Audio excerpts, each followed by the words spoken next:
এক ছিল এক রাখাল বালক। প্রতিদিন সে মাঠে গরু ভেড়া চড়াত, কিন্তু সে ছিল খুবই দুষ্টু। একদিন তার মাথায় এলো এক দুষ্টু বুদ্ধি। সে হঠাৎ চিৎকার করে উঠল, বাঁচাও বাঁচাও, বাঘ এসেছে, আমার ভেড়ার পালে বাঘ হামলা করেছে। গ্রামের সবাই লাঠি সোঁটা নিয়ে দৌড়ে এলো, কিন্তু এসে দেখে কোথাও কোনো বাঘ নেই।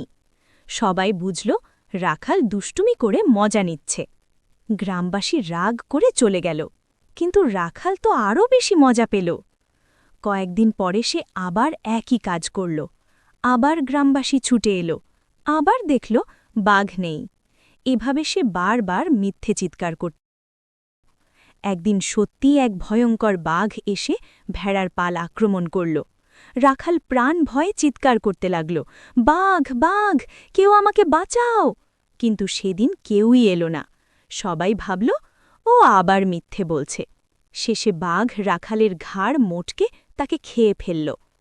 উপদেশ: যে বারবার মিথ্যে বলে সত্য কথা বললেও কেউ বিশ্বাস করে না। বারবার মিথ্যে বলে সত্য কথা বললেও কেউ বিশ্বাস করে না।